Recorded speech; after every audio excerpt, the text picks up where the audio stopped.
The year was 2347, and humanity had finally touched the stars.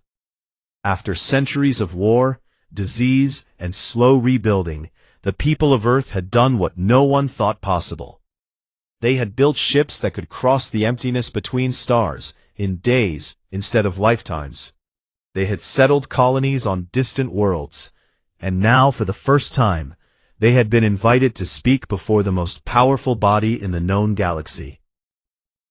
The Galactic Sovereign Council had ruled over 12 alien civilizations for more than 40,000 years. They controlled trade routes, settled disputes between species, and decided which younger races were allowed to grow and which were quietly kept in their place. Their seat of power was a massive orbital station called the Nexus of Accord, a ring of metal and light, so large it could be seen from the surface of the planet below. Every important decision in the galaxy had been made inside its walls. Earth's government chose carefully when selecting who would represent all of humanity at the council. They did not pick a general or a politician who spoke in clever circles. They picked Daniel Harmon. Daniel was a tall, quiet man, with kind eyes and a patient voice. He had spent most of his life as a history professor before entering public service, and he believed with his whole heart that understanding was the answer to every conflict. He had studied the wars of Earth's past, and had seen what happened when fear replaced conversation. He was not naive. He knew the galaxy could be dangerous. But he believed that if humanity showed its best face, the galaxy would eventually show its best face in return. He traveled aboard the ESS Meridian, a small diplomatic ship with barely enough weapons to defend itself against pirates. Grace Whitfield was his chief aide, a young woman with a gift for languages who had already learned the basics of 6 alien tongues before the ship even left Earth's orbit. She was quick with words and even quicker with her mind, and Daniel trusted her completely. His security officer was Captain Kyle Osborne, a Marine with a square jaw and steady hands who had seen combat on the frontier colonies. Kyle did not smile often, but when he did, it meant he was about to do something either very brave or very stupid. The journey to the Nexus took 11 days. When the Meridian dropped out of faster-than-light travel, and the station came into view on the main screen, even Kyle, who rarely showed emotion, let out a slow breath. Ships from dozens of species drifted around it like insects near a lamp, and its surface was covered in lights of every color. They docked, and were met by a protocol officer from the Vathari, the reptilian species that held the most power on the council. The officer was polite but cold, and he led them through long corridors without making conversation. The walls were lined with carvings that told the history of the council in images Daniel could not yet read. He made a note to ask Grace about them later. The first session was difficult. Daniel stood before a vast hall filled with delegates from all 12 species. Some were tall and thin, with skin like glass. Others were short and heavy, covered in thick fur. The Vathari sat in the highest seats, their scaled faces unreadable. Their lead counselor was named Sevrak, and he looked down at Daniel the way a hawk looks at something small, moving in the grass. He welcomed humanity to the Nexus, with words that sounded polite, but carried no warmth. He called humans the young noise from the outer arm, and suggested that their application for council membership would take many cycles to review. Daniel smiled and thanked him. He did not rise to the insult. Grace, sitting behind him, clenched her jaw, but said nothing. Over the following weeks, Daniel attended every hearing, answered every question, and endured every small cruelty the council placed in his path. He was given the worst quarters on the station. His requests for cultural exchange were delayed or ignored. Twice, he was made to wait for an entire day outside the council chamber, only to be told that the session had been cancelled.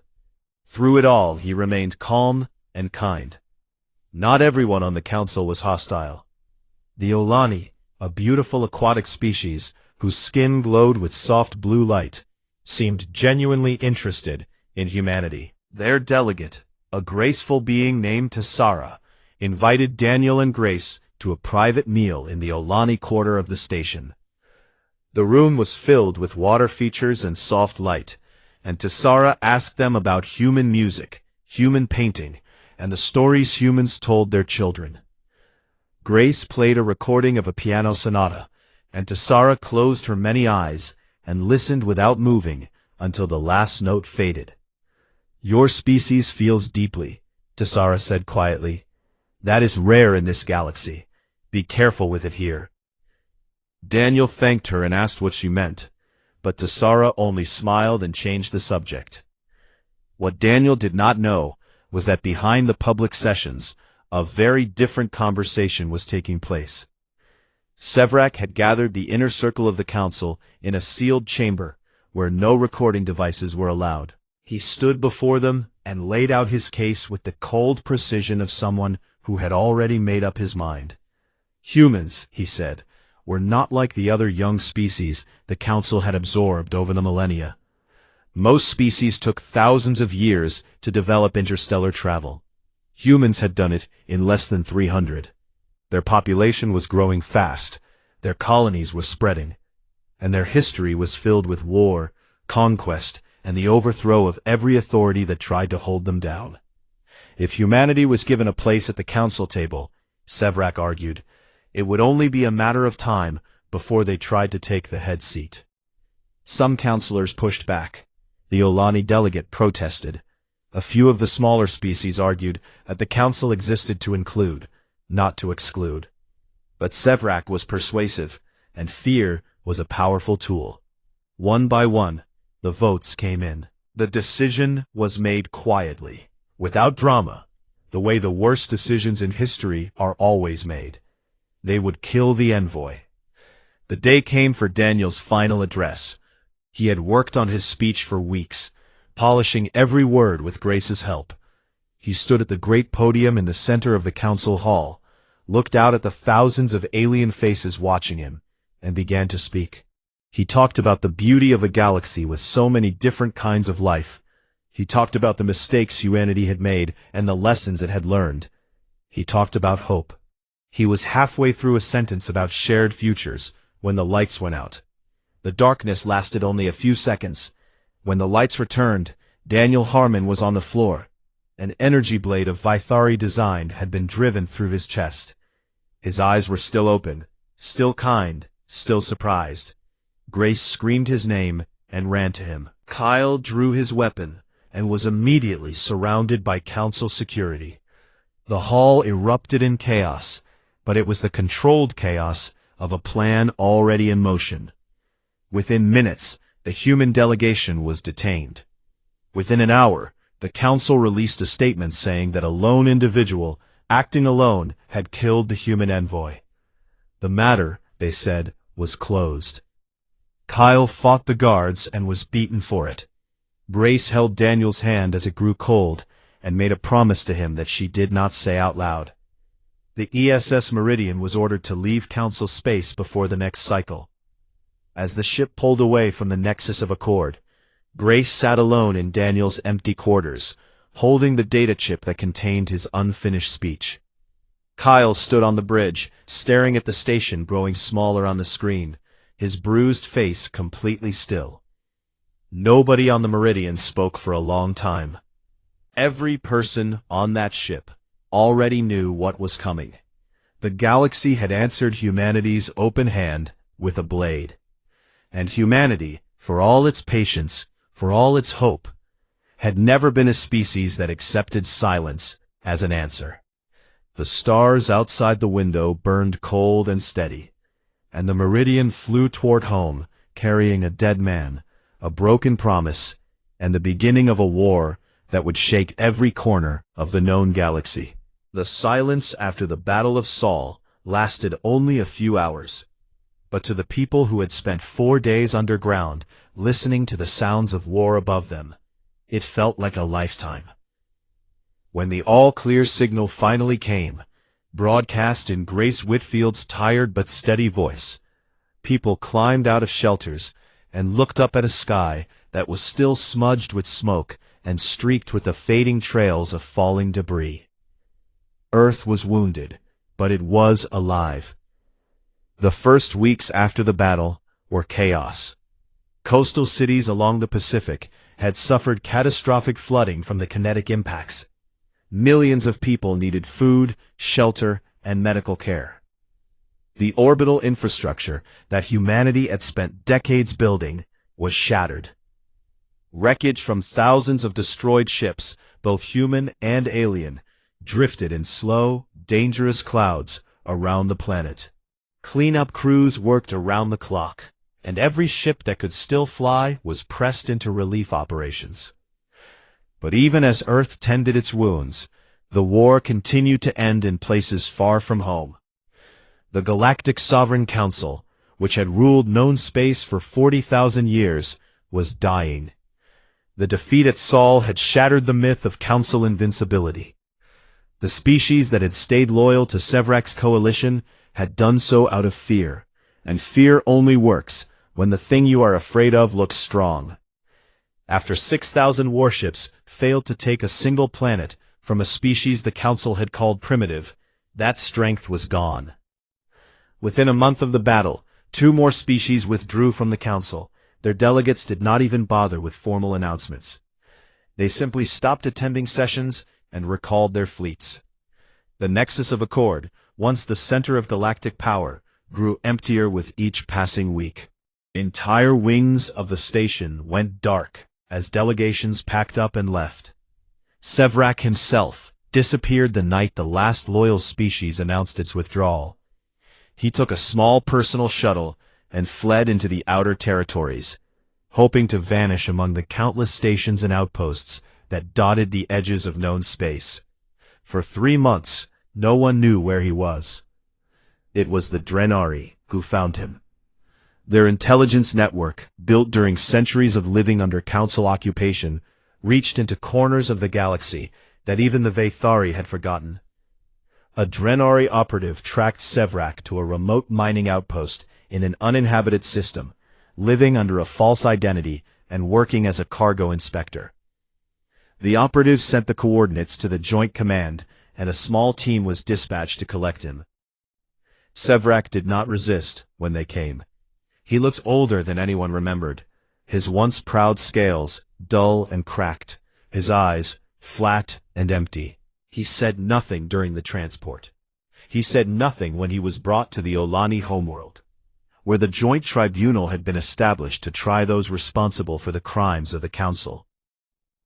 The tribunal was not a human court, and that was intentional. President Nathan Cole had insisted that the trial be conducted by a panel drawn from multiple species, including 2 that had remained part of the Council until its final days. Humanity could have demanded vengeance. Instead, it demanded justice, and it made sure the whole galaxy could see the difference. The trial lasted 6 weeks. Evidence was presented methodically. The recording from the closed council session was played in full. Witnesses testified about the assassination of Daniel Harmon, about the order to bombard Earth's surface, and about decades of smaller crimes that the Council had committed against species too weak to fight back. The Drenari alone provided enough testimony to fill hundreds of hours. Sevrak was given the opportunity to speak in his own defense. He stood before the tribunal, surrounded by delegates from species he had once ruled over, and for a long moment he was silent. When he finally spoke, his voice was low and rough. He said that everything he had done was to preserve order.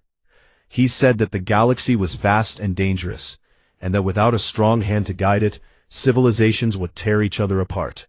He said that humanity was a threat, not because of what it was, but because of what it would become. He said that he had been trying to protect the future. The lead judge, an Olani elder named Kassaron, listened patiently, and then asked a single question. And who gave you the right to decide the future for everyone else? Sevrak had no answer. He was found guilty on all charges. The sentence was exile, permanent and absolute. He would be taken to an uninhabited world with a breathable atmosphere, and left there alone, with no technology, no communication equipment, and no way to leave. He would live out the rest of his natural life with nothing but his own thoughts for company.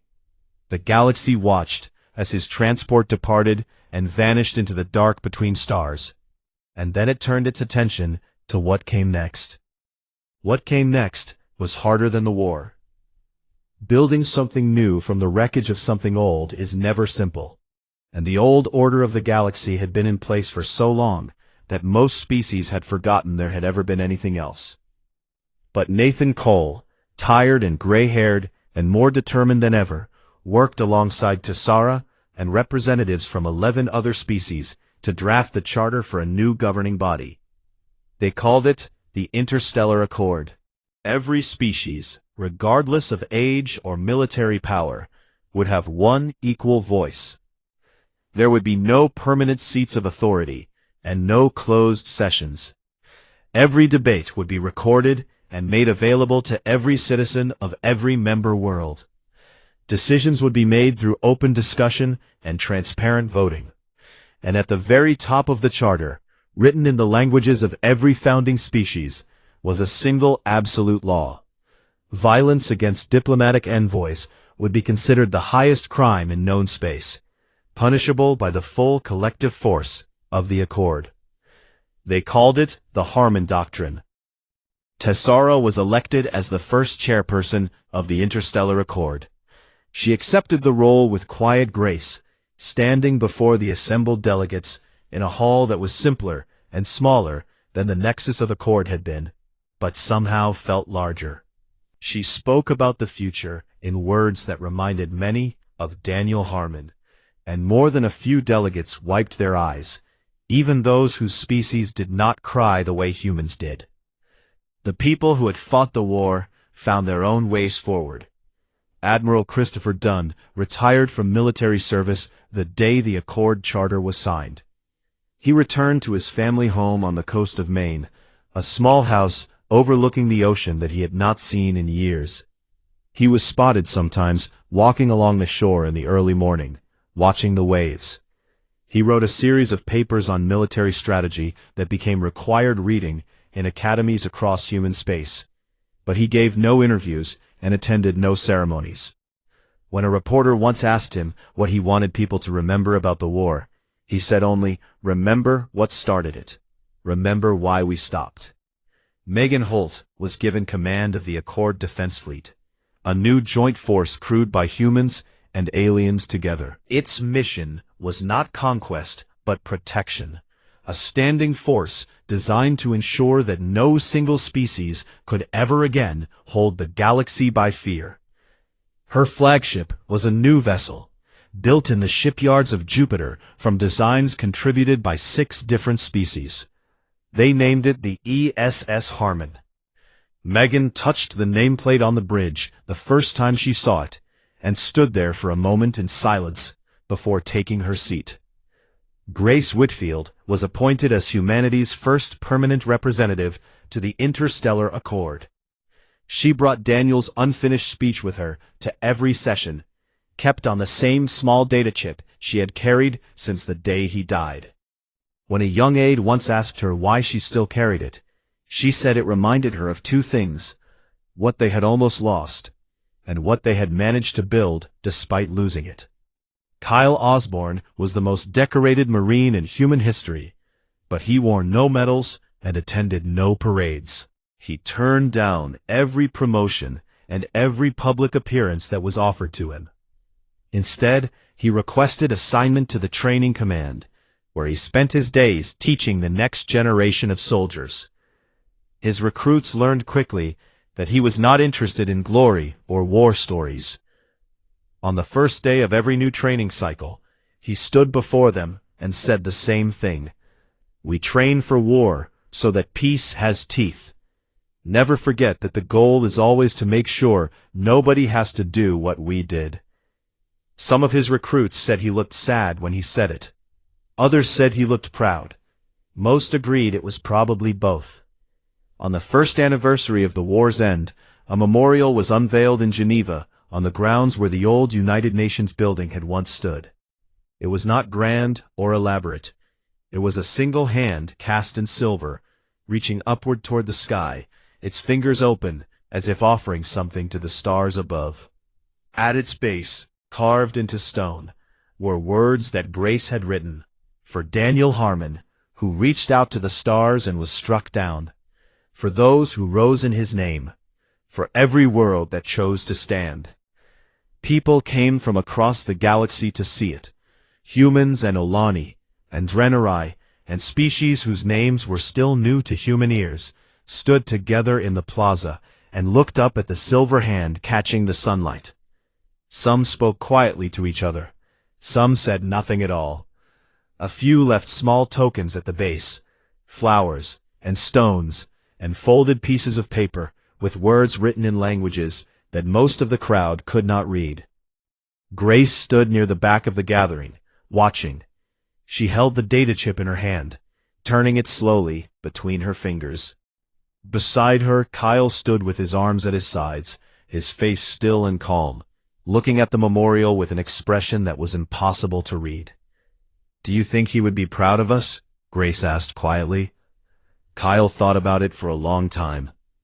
"I think he would be glad it is over," he said, "and I think he would tell us the hard part is just starting." Grace nodded. She put the data chip back in her pocket and looked up at the sky, where somewhere far beyond the blue, ships from a dozen species were moving through the darkness together, building something that had never existed before. The galaxy was not perfect. It would never be perfect.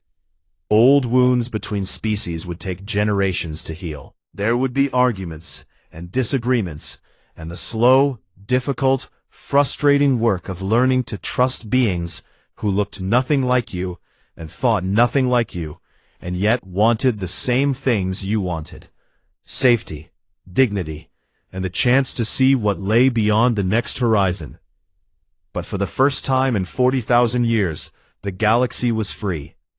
And at the edge of known space, where the stars grew thin and the maps ran out of names, human ships pressed onward into the unknown. They carried with them the same stubborn, unreasonable, beautiful belief that had gotten Daniel Harmon killed and had brought an empire to its knees. The belief that the best way to meet a stranger is with an open hand, even if the galaxy has to learn that lesson the hard way. The recording broke the galaxy open like a hammer through thin glass. For 40,000 years, the Galactic Sovereign Council had presented itself as the voice of reason, the keeper of order, the wise hand that guided civilizations toward peace. That image died the moment every living being in known space heard 12 counselors calmly discuss and vote in favor of murdering a man who had come to them with nothing but words and an open hand. The Olani were the first to walk away. Tassara addressed the council one final time, and there was no softness in her voice this time, no careful diplomacy. She said that her people had joined the council generations ago because they believed in the promise of shared governance and mutual protection. That promise, she said, had been a lie, and she would not sit beside murderers for one more day. The Olani withdrew their delegation, their fleet, and their homeworld from council jurisdiction within a single week. 4 more species followed before the month was over. Some left quietly, pulling their ships home and closing their borders.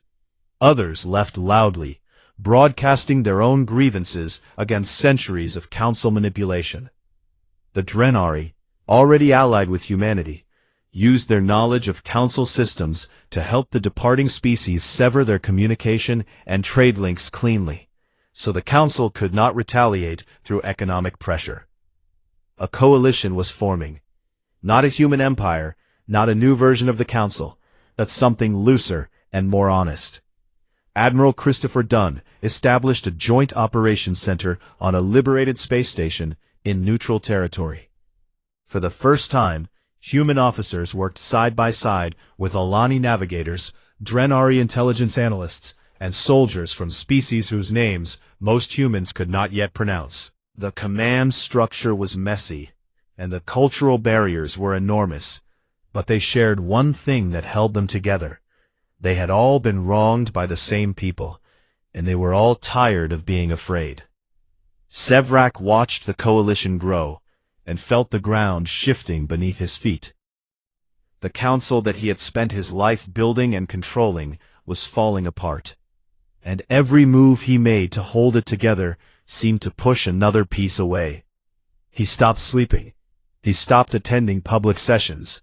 He spent his days in the sealed war chamber with the commanders of the remaining loyal species, planning something desperate. If the council could not hold the galaxy through authority, it would hold it through force. And if the coalition's strength came from humanity, then humanity had to be broken at its root. The plan was simple in concept and terrifying in scale. The remaining council forces would bypass every frontier engagement, ignore every human outpost and strike group, and drive directly toward Earth.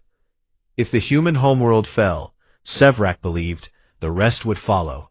The colonies would lose hope, the alien allies would scatter, and the galaxy would remember what happened to species that challenged the old order. The Council assembled the largest fleet the galaxy had seen in 10,000 years. Over 6,000 warships from 7 species gathered at a staging point deep in Vathari territory. The armada was commanded by War Admiral Torvax, a Vathari military legend, who had crushed 3 rebellions in his career and had never lost a major engagement. Torvax was enormous even by Vathari standards, standing nearly 8 feet tall, with scales so dark they looked like polished stone. He did not boast or make speeches. He simply studied the star charts, plotted his route, and gave the order to move. The armada traveled through a network of hidden hyperspace lanes that the Council had kept secret for millennia. These were ancient routes, mapped before most living species had developed writing, and they bypassed every sensor net and defensive position humanity had built.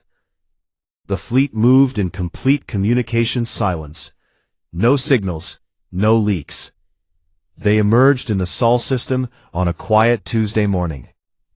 Earth's orbital defense network detected the gravity signatures of 6,000 ships dropping out of faster-than-light travel between the orbits of Neptune and Uranus. The alarm went out across every channel simultaneously. Across the planet, in every city and every home, screens flickered to the same emergency broadcast. The words were simple and terrible. Enemy fleet in system. All civilians to shelters. Intelligence captured by Kyle Osborne's Marines had hinted at a possible direct strike on Earth, and Christopher had kept the bulk of humanity's home fleet in layered defensive positions around Earth, Mars, and the shipyards of Jupiter. But even with preparation, the numbers were crushing. Humanity had roughly 2,000 warships defending the Sol system. The Council brought 3 times that many. The Battle of Sol began at 11 minutes past 7 in the morning, Earth Standard Time. The first wave of Council ships hit the outer defense perimeter like a wall of fire. Human stations and automated weapons platforms fought back with everything they had. Missiles streaked through the vacuum. Energy beams cut across the darkness. Ships on both sides broke apart and spun away in pieces. The outer perimeter held for 6 hours before it was overwhelmed. Megan Holt, now a rear admiral, commanded the mobile defense force. Her ships used the micro-jump tactics that had won the Velthari corridor, blinking in and out of combat to strike from unexpected angles. But Torvax had studied those tactics. Vathari interdiction ships deployed gravity wells that disrupted faster-than-light travel in localized zones, creating dead spots where human ships could not jump. Inside those zones, Megan's fleet was forced to fight the old-fashioned way, hull against hull, gun against gun, in the kind of grinding battle of attrition that favored the side with more ships. And the Council had more ships. The battle raged through the first day and into the second. Earth's sky was striped with light from distant explosions. Debris fell through the atmosphere like burning rain, streaking orange and white across the night. Cities went dark as power grids were rerouted to feed the orbital defense cannons. In the underground shelters, billions of people huddled together and listened to Grace Whitfield's voice on the emergency broadcast. She was calm. She was steady. She talked about Daniel Harmon. She talked about what humanity was fighting for. She said that no matter what happened in the sky above them, the people in those shelters were the reason every soldier was fighting. On the second day, things got worse. The Council fleet breached the inner defense perimeter. Torvax, patient and methodical, had worn down the human lines through sheer weight of numbers, and now his ships moved into range of Earth itself. He gave the order for surface bombardment. The first kinetic rounds, massive tungsten rods accelerated to incredible speeds, hit the Pacific Ocean. The impacts generated walls of water that crashed into the coastlines of Asia and the Americas. Millions of people were displaced in hours. Emergency systems that had been designed for natural disasters strained under the load of something far worse. Christopher Dunn stood in the command center of Earth's orbital headquarters and watched the impacts on his tactical display. Each one was marked by a small red circle that expanded outward like a wound. He did not look away. He had done everything he could with the forces he had, and it was not enough. Then the Allied fleet arrived. Tessara had been coordinating in secret with the Drenari and 3 other breakaway species for weeks. Their combined fleet was smaller than the Council Armada, only about 1,000 ships, but they were fresh, fully armed, and completely unexpected. They dropped out of hyperspace behind the Council formation, in the space between Neptune and Uranus that the Council fleet had already passed through and considered safe. The effect was immediate. Torvax's ships were focused entirely on Earth, their rear formations thin and unprotected. The Allied fleet hit them from behind with concentrated volleys that tore through their unshielded flanks. Council ships that had been pressing the attack on Earth were forced to turn and face the new threat, and in doing so, they exposed themselves to fire from Megan's forces on the other side. The Council Armada was caught between 2 jaws, and for the first time in the battle, it began to bleed. Kyle Osborne had been waiting for this moment. His marine assault carrier had been holding position behind Earth's moon, hidden in the shadow and running silent. When the Council formation broke and the flagship was exposed, Kyle gave the order to move. His carrier burned hard toward the Vathari command ship, a vessel so large it dwarfed everything around it, and Kyle led the boarding teams himself. The fighting inside the flagship was the worst any of them had ever seen. The corridors were dark and filled with smoke. Vathari soldiers met the Marines at every junction, and the combat was close and brutal. Kyle lost count of how many rooms they cleared. He lost friends in those corridors, good soldiers whose names he had known since training. But he did not stop. He could not stop. They reached the command bridge after 2 hours of continuous fighting. The massive doors were sealed, and Kyle's engineers blew them open with breaching charges. Inside, Torvax stood waiting. The Vathari War Admiral was alone. His officers had fled or been killed.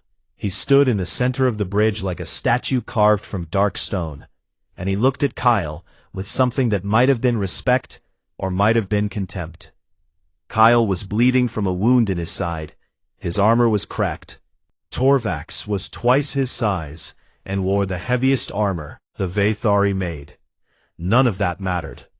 Kyle fired a round into the command console behind Torvax, killing the ship's navigation systems and broadcasting a surrender signal on all frequencies. Torvax roared and charged. Kyle sidestepped the massive body, feeling the rush of air as the Admiral passed within inches, and drove his combat blade into the gap between the armor plates at the base of Torvax's neck. The War Admiral fell like a tower. With the flagship sending a surrender signal and the Allied fleet tearing into their rear, the Council Armada broke. Ships scattered in every direction. Some jumped to hyperspace and fled. Some dropped their weapons and surrendered. A few fought to the last and were destroyed. The Battle of Sol ended on the morning of the fourth day. Earth was scarred. Cities along the Pacific coast were flooded. Orbital stations had been reduced to wreckage. The human fleet had lost nearly half its ships. But Earth was still there. Its people were still alive, and the flag of the United Planetary Government still flew over Geneva.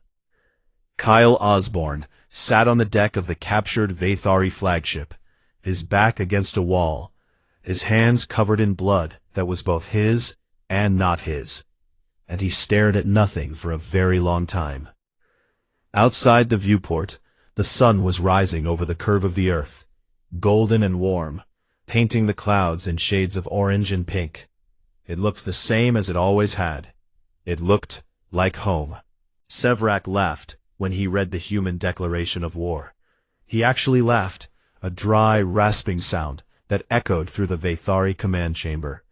His advisors watched him carefully, uncertain whether to join in or remain silent. Most chose silence. "They have 100 warships at best," Sevrak said, tossing the report aside. "We have thousands. This will not even be a proper war. It will be pest control." The Vathari military command agreed with him. Their analysts had studied human technology and found it clever, but young. Human ships were fast and well built, but they lacked the sheer firepower and shielding capacity of Vathari dreadnoughts. The Council's combined fleet numbered over 9,000 warships, drawn from 12 species. Humanity's entire navy could fit inside a single Vathari battle formation. On paper, there was no contest. But war does not happen on paper. Admiral Christopher Dunn had spent the first 3 weeks after the declaration in a sealed room aboard Earth's military command station orbiting Mars. He ate little and slept less. Maps of Council space covered every wall, and data streams from 100 intelligence sources flickered across his screens. He was not planning a conventional war. He could not afford one. Humanity did not have the ships or the resources to fight the Council head-on and win, so he would not fight head-on. He called his strategy the spreading fracture. The Council's power was not built on strength alone, it was built on connection. Thousands of hyperspace lanes linked their worlds together. Communication relays carried orders from the Nexus to the farthest colonies in minutes. Supply lines moved food, fuel, and materials across vast distances like blood through veins. If you cut the veins, the body would weaken, no matter how strong the muscles were. Christopher chose his first target with care. The Vathari Corridor was a narrow hyperspace lane that served as the main trade route between the Vathari homeworld and its 3 largest colony systems. Nearly a third of all Vathari military supplies moved through this corridor. It was guarded by a network of relay stations and a standing fleet of 40 warships. Captain Megan Holt was given the job. Megan was 36 years old and had spent her entire adult life in the Navy. She was not tall, and she did not look particularly threatening. She had freckles and a habit of chewing on the end of her pen when she was thinking. But she was one of the finest tactical minds in the fleet, and her crew aboard the ESS Iron Veil would have followed her into the center of a dying star without hesitation. Her battle group consisted of 12 ships against a garrison of 40. Most commanders would have called those odds impossible. Megan called them interesting. The human ships dropped out of faster-than-light travel inside the Vathari corridor at precisely the moment the Vathari garrison was rotating its patrol shifts. Half the defending ships were docked at the relay stations for crew changeover. The other half were scattered across the corridor in standard patrol formations, spread thin and facing outward, watching for threats from outside. They were not watching for someone who had already slipped inside. Megan's ships hit the relay stations first. Concentrated volleys of plasma fire tore through the lightly shielded structures, and within 10 minutes, every relay in the corridor was dark. The Vathari patrol ships scrambled to respond, but they were disorganized and confused. They could not coordinate. Then Megan showed them something they had never seen before. Human engineers had developed a technique called micro-jumping, a series of extremely short, faster-than-light hops that allowed a ship to vanish from one position and reappear at another within the same combat zone in the span of a heartbeat. It was dangerous. The calculations required were immense, and a single error could drop a ship inside an asteroid or another vessel. No other species had ever attempted it in live combat. Megan's ships blinked in and out of normal space like ghosts. They appeared on the flanks of the Vathari warships, fired devastating volleys at point-blank range, and vanished before the return fire could reach them. They appeared behind ships that were turning to face where they had been a moment ago. They appeared above and below and at angles that should not have been possible. The Vathari captains had been trained to fight in formation against enemies who held position and traded fire in orderly lines. They had no training for this. They had no answer for an enemy that refused to exist in one place long enough to be hit. The battle lasted 93 minutes. 14 Vathari warships were destroyed. The rest fled. Megan lost 2 ships, the ESS Corwin and the ESS Pale Light. She recorded the names of every crew member who died and sent the list to Admiral Dunn personally before filing her official report. News of the battle reached the nexus of accord and hit the council like a cold wind. For the first time since the war began, there was genuine fear in the chambers. Sevrak demanded that the full council fleet be mobilized and sent to crush the human incursion. The 12 species of the council had never truly trusted each other, and decades of political maneuvering had left their military forces tangled in competing command structures and old grudges. The Olani refused to send warships. Their delegate Tassara stood before the council and said plainly that she had warned them against killing the human envoy, and that her people would not die to clean up the Vathari's mess. 3 smaller species quietly pulled their fleets back to guard their own borders. The council that had seemed so united and powerful was beginning to crack at the edges. Admiral Dunn pressed the advantage without mercy. Over the following months, human strike groups hit targets across council space. They destroyed sensor networks that the council relied on for early warning. They raided fuel depots and weapons caches. They cut hyperspace lanes and forced council ships to take longer, more dangerous routes. Every attack was fast, precise, and over before reinforcements could arrive. And then humanity did something the council had not expected at all. They began to liberate. The Drenari were a small, quiet species who had been absorbed into the council's territory over 2,000 years ago. They had not joined willingly. Their homeworld had been occupied, their government dissolved, and their population put to work in mining operations that fed the Vathari war machine. They had no army, no fleet, and no voice on the council. They had been forgotten by the galaxy. A human battle group arrived in the Drenari home system, destroyed the Vathari occupation fleet in a short and brutal engagement, and then broadcast a message on all frequencies: "You are free. What you do with that freedom is yours to decide." The species that the council had called primitive, the species that was supposed to know its place, had crossed the galaxy to break their chains. Within days, the Drenari government reconstituted itself and offered full intelligence and logistical support to human forces. They knew the council systems from the inside. They knew where the weaknesses were. Back on Earth, the war effort had transformed every part of human society. Factories that once built passenger ships now produced destroyers and fighters. Universities redirected entire departments toward weapons research, medical technology, and communications engineering. Grace Whitfield worked around the clock, running a broadcast network that reached not just human space, but deep into council territory. Her messages were simple and devastating. She told the story of Daniel Harmon. She told the story of the Drenari. She told the stories of other species that had been silenced, absorbed, or destroyed by the Council over the millennia. And she always ended with the same question, broadcast in every language her team could translate. If they did this to us, what have they done to you? The question found ears that had been waiting a long time to hear it. Resistance movements began stirring on worlds that had lived under Council rule for longer than most humans could imagine. Small acts of defiance at first. Delayed shipments, sabotaged equipment, signals sent to human ships passing nearby, offering coordinates of hidden supply caches and unguarded routes. Meanwhile, Kyle Osborne was making a name for himself on the ground. He led a marine assault on a Vathari listening post buried deep inside the ice fields of a remote moon. The operation was brutal.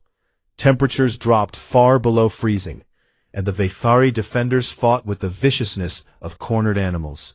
Kyle lost 11 Marines taking the facility, and he carried the last wounded soldier out on his own back through a blizzard that cut visibility to nothing. But the prize was worth the blood.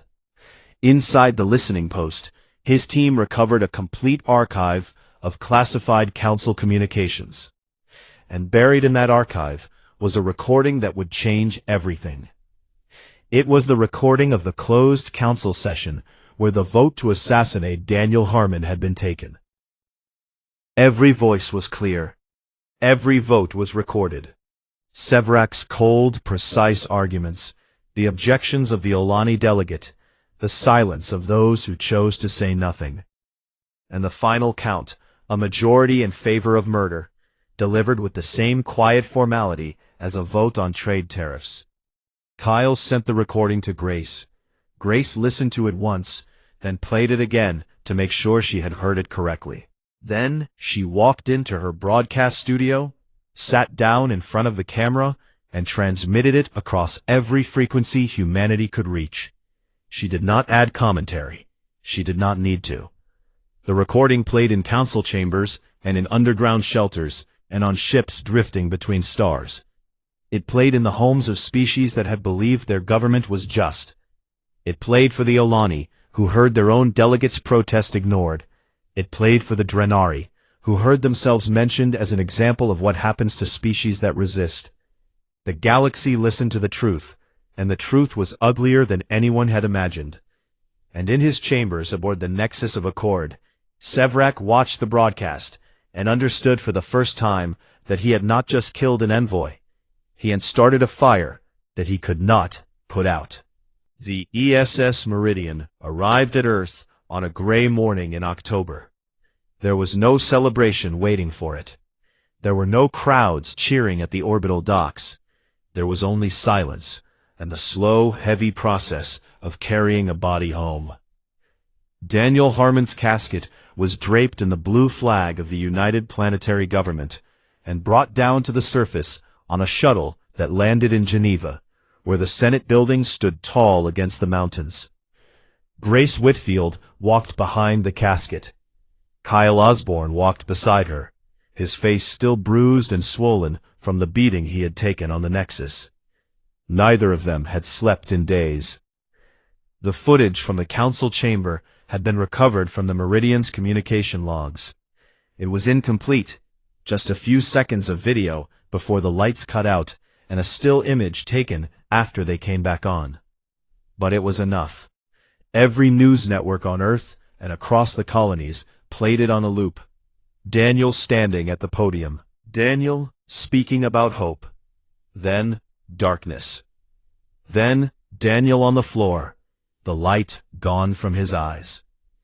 The galaxy had never seen a planet grieve the way Earth grieved.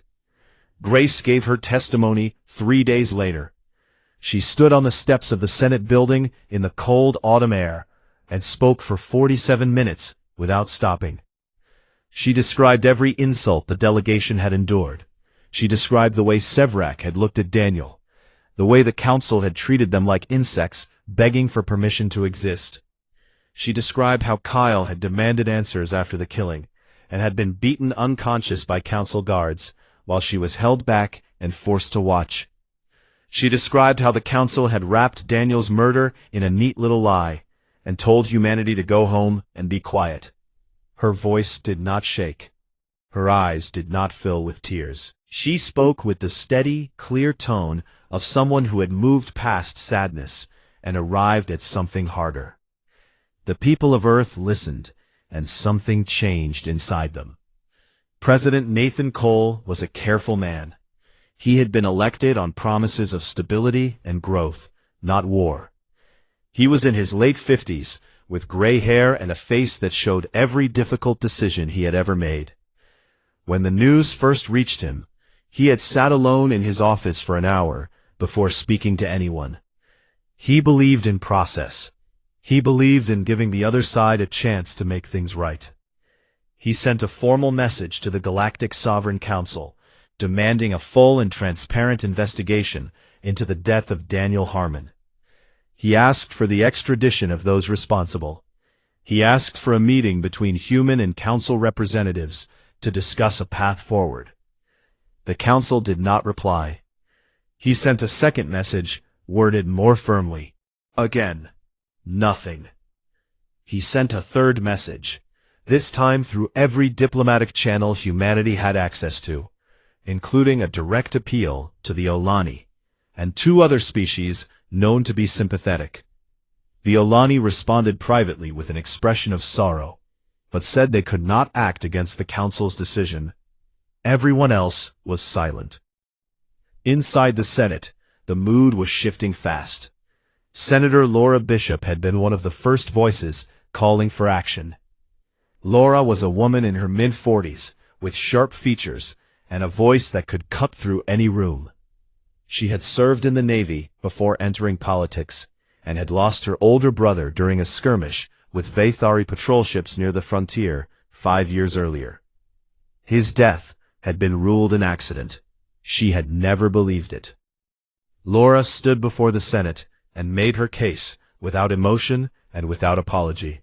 Diplomacy, she said, had been tried. It had been tried with patience and grace and good faith by the best man they had, and the galaxy's answer had been to put a blade through his chest. She said that every day Earth waited for a response that would never come was a day the Council grew more certain that humans were too weak to matter. The Senate chamber was full. Every seat was taken. People stood against the walls. Laura's words hit them like stones thrown into still water, and the ripples spread. Outside the halls of government, the public was already ahead of the politicians. Protests filled the streets of every major city on Earth and across the colonies. They were not violent, not at first. People marched in silence, carrying images of Daniel Harmon, and wearing small silver pins shaped like open hands, the symbol of his peace mission. But the silence had a weight to it, a pressure building behind closed doors that everyone could feel. Memorials appeared in parks, on street corners, and in the lobbies of government buildings. Someone carved Daniel's face into a cliff on Mars. A musician on the colony world of New Bristol wrote a song about him that was heard by 3 billion people in a single week. Children in schools drew pictures of the Nexus of Accord, and asked their teachers why the aliens had killed the nice man who wanted to be friends. Then the council made its final mistake. A formal declaration was broadcast on all frequencies, addressed to humanity and to the galaxy at large. It stated that all human vessels were permanently banned from entering any system under council jurisdiction. Any human ship found in council space would be seized or destroyed. The declaration ended with a sentence that would be remembered for centuries to come. Primitive civilizations must learn their place or be taught it. The protests stopped being silent after that. Nathan Cole stood before the Senate that evening. The chamber was quiet when he entered, and it stayed quiet as he walked to the podium. He looked tired. He looked like a man who had spent weeks searching for an answer he did not want to find, and had finally stopped searching. He did not raise his voice. He did not pound the podium or make grand gestures. He simply spoke. He said that humanity had sent its best to the stars with an open hand, and that hand had been cut off. He said that the council had been given every chance to act with honor, and had chosen instead to act with cruelty. He said that a government which murders ambassadors and threatens entire civilizations with extinction does not deserve the authority it holds. And then he said the words that changed everything. As of this moment, the United Planetary Government formally recognizes a state of war between humanity and the Galactic Sovereign Council. We did not seek this. We did not want this. But we will not look away from it. The vote was unanimous. The machinery of war began to turn before the session was even over. Earth had not been idle during its years of peace. Beneath the surface of diplomacy and trade, humanity had been building. Defense stations orbited every colony world. Research facilities on hidden moons had been developing weapons and shielding systems that no alien species had ever seen. Reserve fleets sat in deep space, crewed and waiting. Admiral Christopher Dunn was appointed Supreme Commander of all human military forces. Christopher was a man of few words and many plans. He had spent 30 years in the Navy, rising through the ranks, not through ambition, but through a quiet genius for seeing the shape of a battle before it began. He did not smile when he received the appointment.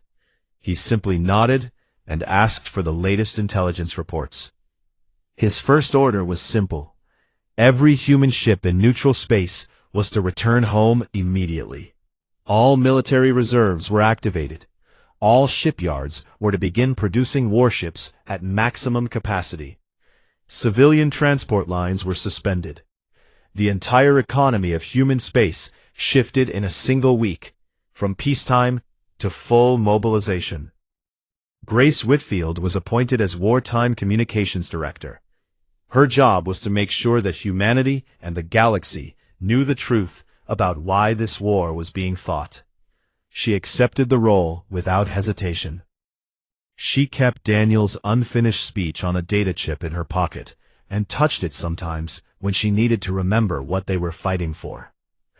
Kyle Osborne was given command of a Marine strike battalion. When he was offered a desk job instead, something safer and more fitting for a man who had already suffered enough, he refused with a single word. He wanted the front. He wanted to be the first human through the door when the fighting started. The officers who knew him did not argue. Across human space, the lights in the shipyards burned day and night. Metal was shaped into hulls. Engines were tested and tested again. Soldiers trained in simulators and on frozen moons and in the black vacuum of space. The silver pins that people had worn for mourning were now worn for something else entirely. Humanity was not asking for permission anymore. It was not waiting for an invitation. It was coming, and it was bringing everything it had. And somewhere in the nexus of accord, Sevrak sat in his high seat and told his advisors that the humans would tire themselves out in a few weeks, that their rage would burn hot and fade fast, that they were too young and too small to be a real threat. He was about to learn how wrong he was.